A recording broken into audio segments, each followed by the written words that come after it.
আসসালামু আলাইকুম রহমতুল্লাহি ওবরকাতুহু।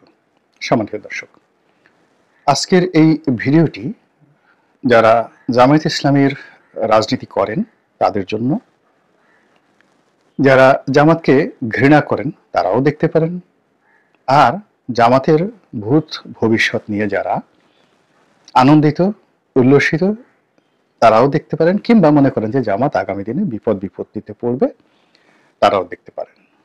কারণটা হলো, এই দলটিকে খুব কাছের থেকে আমি দেখে আসছি সেই 1986 সন থেকে।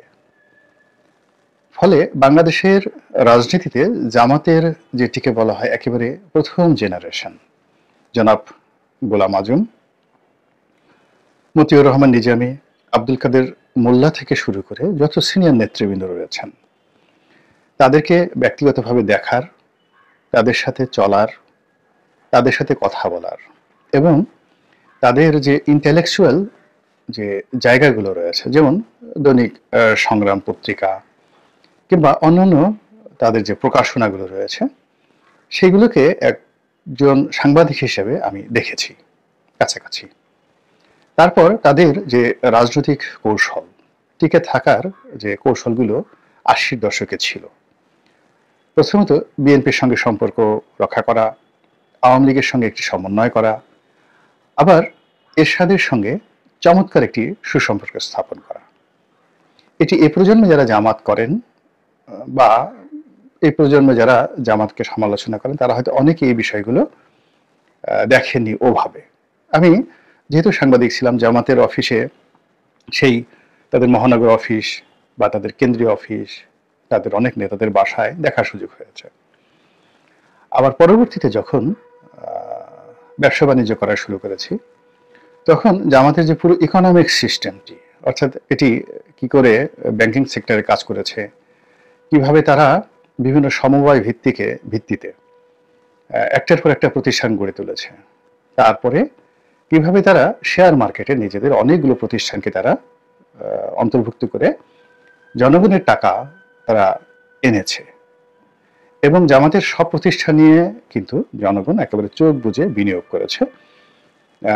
এই ইসলামী ব্যাংকের পতনের, অর্থাৎ এস আলম কর্তৃক ইসলামী ব্যাংক দখল হওয়ার আগ পর্যন্ত জামাতের প্রায় সকল প্রতিষ্ঠান পাবলিক সেক্টরে যারা যেগুলো ছিল তারা কিন্তু জনগণের বিশ্বাস এবং আস্থার প্রতীক ছিল।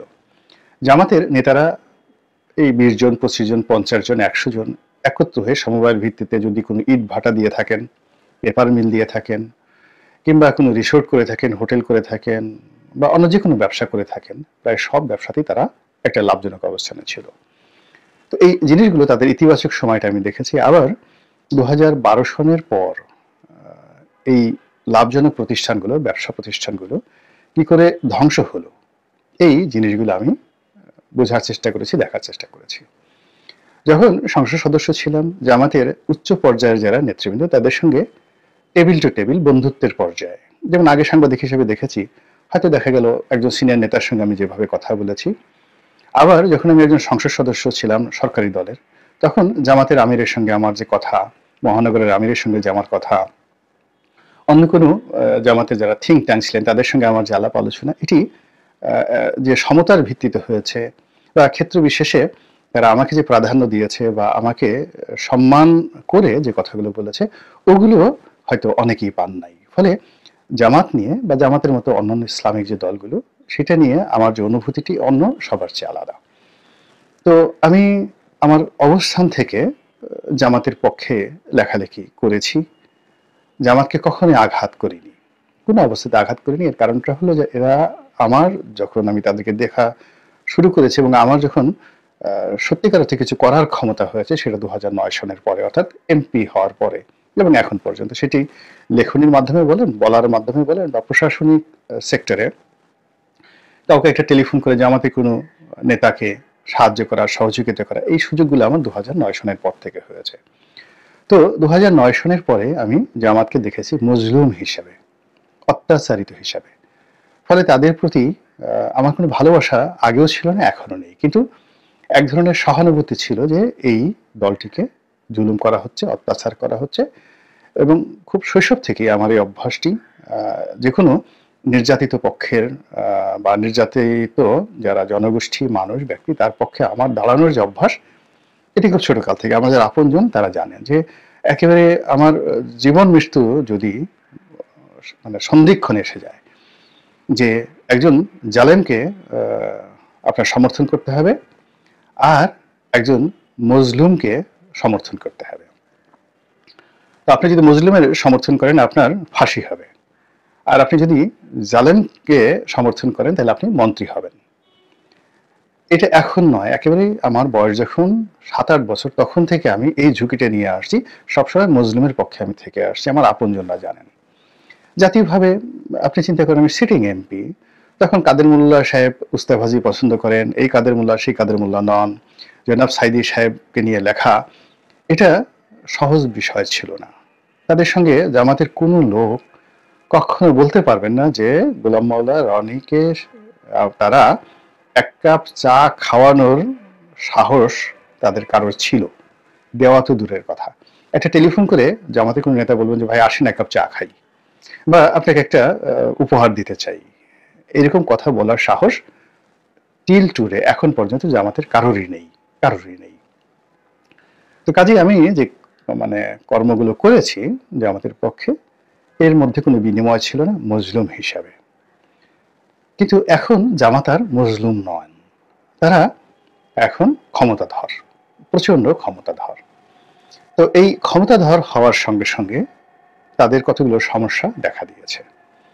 সেই সমস্যাটা হলো তাদের যারা পুরনো বন্ধু তারা অনেকে শত্রু হয়ে গেছেন, তাদের প্রতি যারা সমর্থন জানাতেন তারা অনেকেই সমর্থন প্রত্যাহার করে নিয়েছেন, তাদের প্রতি যারা সহানুভূতি দেখাতেন আমাদের মতো যারা মানুষ, তারা এই সহানুভূতি এখন আর প্রকাশ করতে পারছেন না বা প্রয়োজনীয় মনে করছেন না।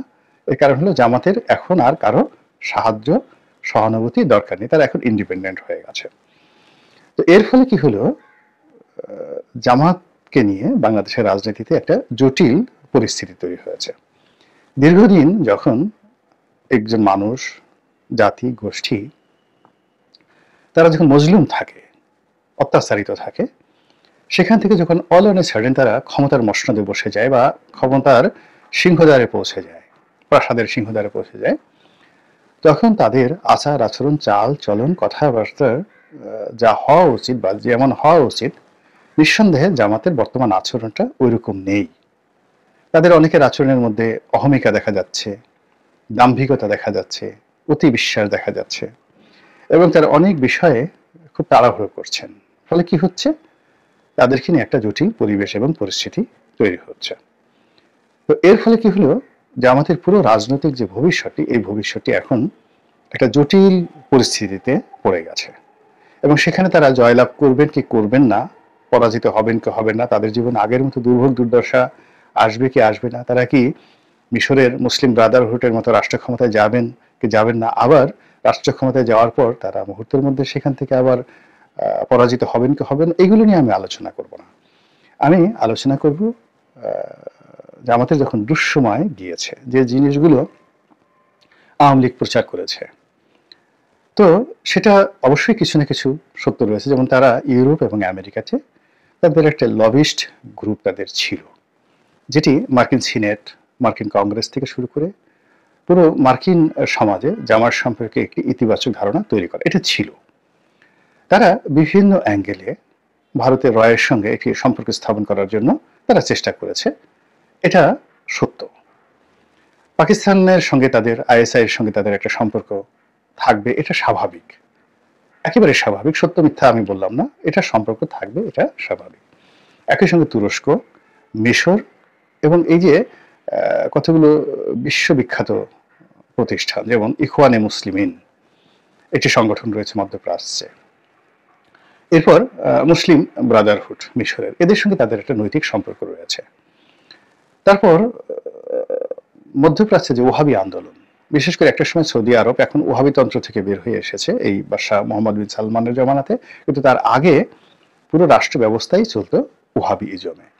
তখন দেখা যেত যে জামাতের যারা কর্তা ব্যক্তি, সেটি জনাব দিলওয়ার হোসেন সাইদি বলেন কিংবা মাওলানা আবুল কালাম আজাদ, একসময় এই যে যুদ্ধ অপরাধের দায়ে যিনি সাজাপ্রাপ্ত পলাতক।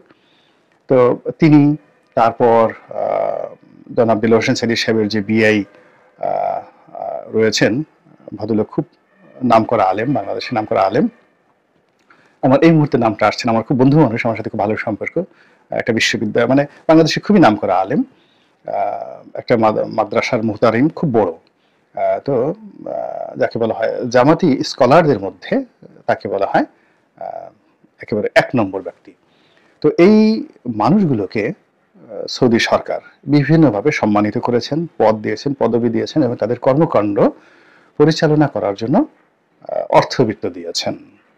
কিন্তু এই যে মোহাম্মদ বিন সালমান, এখন যিনি যুবরাজ আছেন, তিনি ক্ষমতায় আসার পর থেকে এই জিনিসগুলো একেবারে এখন বলতে গেলে শূন্যের কোঠায় চলে গেছে। জামাতের যে সৌদি কানেকশন সেটা এখন নেই বললেই চলে। তো এখন জামাত যেটা হচ্ছে সেটা হলো, এর মধ্যে জামাত কি করেছে, নিজেদের যে প্রবৃদ্ধি, কর্মী সমর্থকদের সংখ্যা এটা বাড়িয়ে ফেলেছে। মানে যত নির্যাতন জুলুম হয়েছে তার সঙ্গে সঙ্গে কিন্তু জামাতের যে নেতাকর্মীদের সংখ্যা বাংলাদেশে বেড়ে গেছে।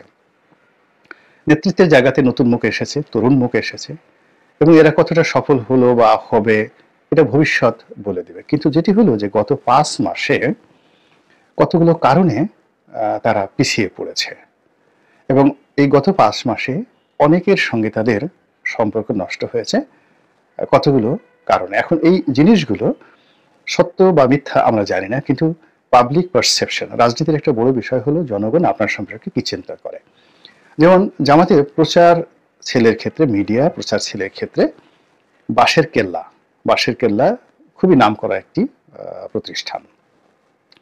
এখন এই বাঁশের কেল্লাকে জমের মতো ভয় পেত আওয়ামী লীগ, এবং এটিকে নিষিদ্ধ করা, এটিকে বিভিন্ন চ্যানেলে কোটি কোটি নয়, শত শত কোটি টাকা খরচ করে ফেসবুক কর্তৃপক্ষ থেকে শুরু করে ইউটিউব কর্তৃপক্ষ, বিভিন্ন সোশ্যাল মাধ্যম এর যে প্ল্যাটফর্ম, তারপর বিটিআরসি তাদের মাধ্যমে এদের রিস্ক কমিয়ে দেওয়া, তারপর এদের বিরুদ্ধে রিপোর্ট করা, অনবরত এই পেজটিকে অ্যাবান্ডন করার জন্য আওয়ামী লীগ বিশাল বিনিয়োগ করেছে। কিন্তু বিনিয়োগ করার পরেও কিন্তু বাঁশের কেল্লা থেকে যে সকল জিনিস প্রচার করা হতো আওয়ামী লীগের বিরুদ্ধে, এটি স্ফুলিঙ্গের মতো কাজ করত, ভীষণ রকম কাজ করত। কিন্তু এই প্রতিষ্ঠানটি অর্থাৎ বাঁশের কেল্লা শুধুমাত্র আওয়ামী বিরোধিতা কাজটা করেছে ওই সময়টিতে। আমি এখন যেটা দেখতে পাচ্ছি যে তাদের যখন রিচ ছিল বা তাদের যখন আকর্ষণ ছিল, তখন যদি তারা 10টি আওয়ামী বিরোধী প্রচারণা করতো এবং 10টি জামাতের নীতি এবং আদর্শের যে বিষয়গুলো আছে এগুলো প্রচার করত, তাহলে জামাতের যে কথাগুলো এখন বলা দরকার বা বলার চেষ্টা করছে, এই কথাগুলো যদি তখন বলা হয়ে যেত, তাহলে তারা তুলনামূলকভাবে ভালো থাকতো। কিন্তু এখন বাঁশের কেল্লা ইচ্ছে করলেও তারা কোনো অবস্থাতেই জামাতের পক্ষে এখন ভালো প্রচারণা করতে চাইলে অডিয়েন্স পাবে না, মানুষ নেতিবাচক কথা বেশি শুনতে চায়। তো গেল এটি বাঁশের কেল্লার অবস্থা। ফলে বাঁশের কেল্লাকে দিয়ে যদি এখন জামাতের পক্ষে কোনো কথা বলানো হয়, এটি জামাতের জন্য বুমেরাং হয়ে যাবে। এবং বাঁশের কেল্লা যদি আবার এখন সরকারের বিরুদ্ধে কোনো কথা বলে, কিংবা বিএনপির বিরুদ্ধে কোনো কথা বলে, আওয়ামী লীগের বিরুদ্ধে কোনো কথা বলে, সেটাও কিন্তু এখন কাজে আসবে না। দ্বিতীয়ত, সামাজিক মাধ্যমে দেশের বাইরে, দেশের ভিতরে নয়, দেশের বাইরে অনেক ইউটিউবার আছেন, অনেক ফেসবুকার আছেন, অনেক সাংবাদিক আছেন, অনেক লেখক আছেন, কলামিস্ট আছেন, ধরে নেওয়া হয় জামাত তাদেরকে প্রমোট করেছে। এবং এদের মধ্যে সেই ক্যাডম্যান, যে টবি ক্যাডম্যান, তারপর ডক্টর কামাল হোসেন সাহেবের মেয়ের জামাই যিনি আছেন তিনি থেকে শুরু করে নেত্র নিউজ, আরো অনেককে আওয়ামী লীগ সবসময় দায়ী করেছে যে এরা জামাতের পেইড এজেন্ট।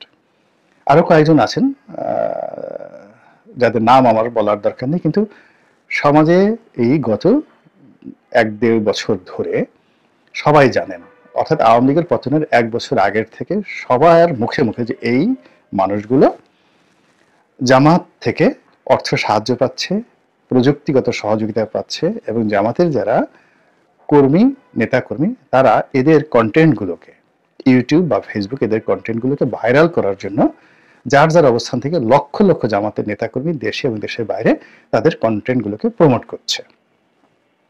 তো প্রমোট করার ফলে কি হলো, দেখা গেল আজ থেকে 2 বছর আগে যাদের রিচ, ভিডিও রিচ বা ফ্যান ফলোয়ারের সংখ্যা আমার অর্ধেকও ছিল না, কিন্তু জামাতের সাহায্য এবং সহযোগিতা পাওয়ার কারণে দেখা গেল যে গত 1 বছরের মধ্যে তাদের খুব দ্রুত এই ফ্যান ফলোয়ার বেড়ে গেল।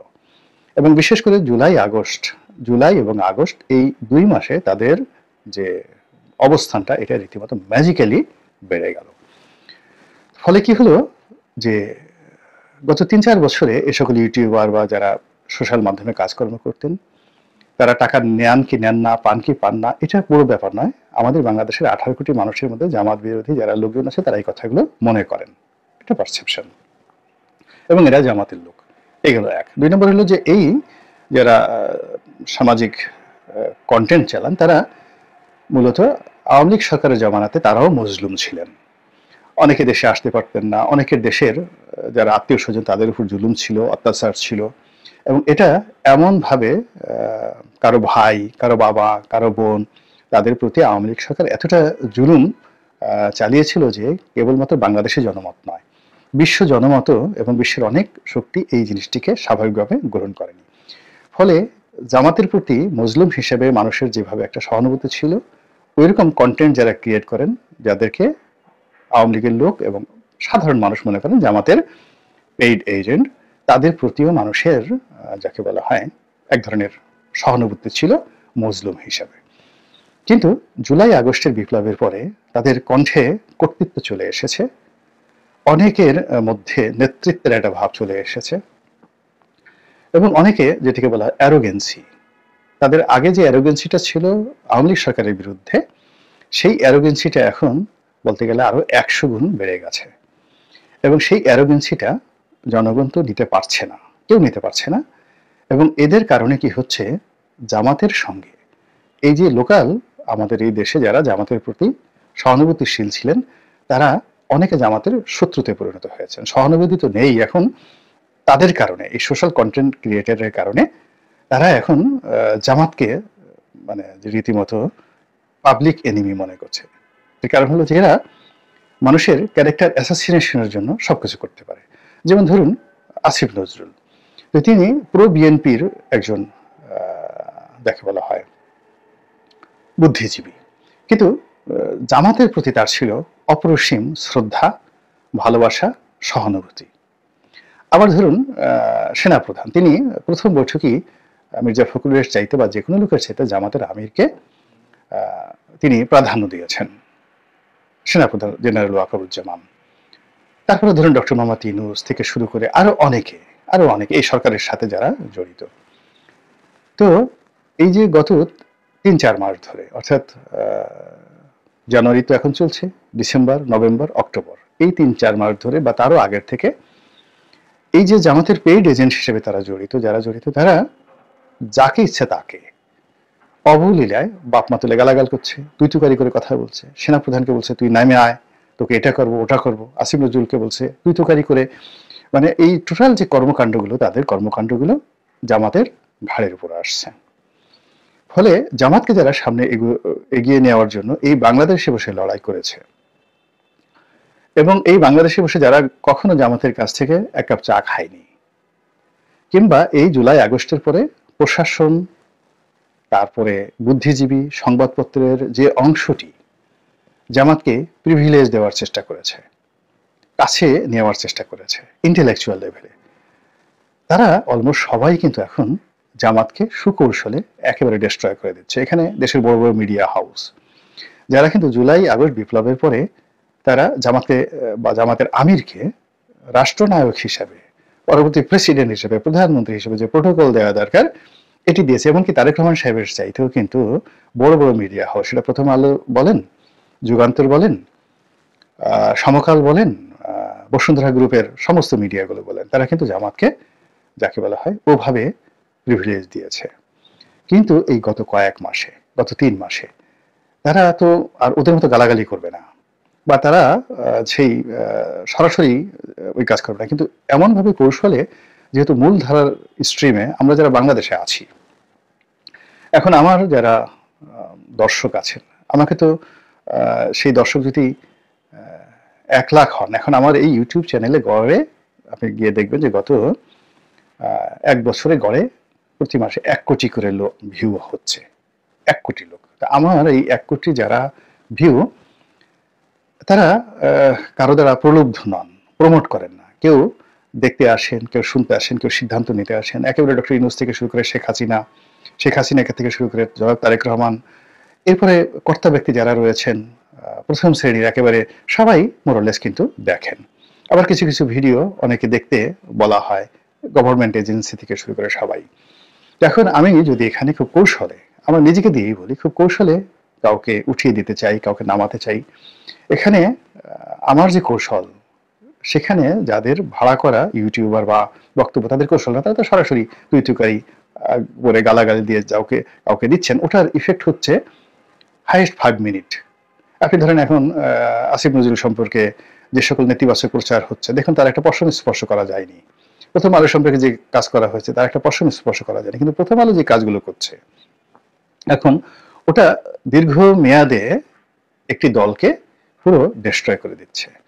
এর ফলে কি হলো, এই যে জামাত যাদেরকে ওন করেছে বা করেনি এটা জামাত জানে, যারা হয়েছে বা হয়নি তারা জানে, কিন্তু আমরা যারা পাবলিক পারসেপশন, আমরা কেবলমাত্র দেখা গেল যে কিছু মানুষের কারণে, কর্মের কারণে এখানে বাংলাদেশে একটা বিরাট জামাত বিরোধী শক্তি কিন্তু তৈরি হয়ে গেছে, যেটি ৭২-৭৩ সনেও কিন্তু এভাবে হয়নি। এই কারণে তখন তারা সহানুভূতি পেয়েছিল, কিন্তু এখন এটা রিভার্স হয়েছে। এখন জামাত এই বিষয়গুলো কিভাবে সমাধান করবে, কিভাবে এই বিষয়গুলোকে তারা মোকাবেলা করবে, এটি তাদের ব্যাপার। আমার যতটুকু দায়িত্ব ছিল ক্ষুদ্র বুদ্ধিতে ততটুকু আমি এখানে বললাম। আল্লাহ আমাদের সবাইকে হেদায়েত দান করুন এবং হেফাজত করুন। আসসালামু আলাইকুম ওয়া রাহমাতুল্লাহি ওয়া বারাকাতুহু।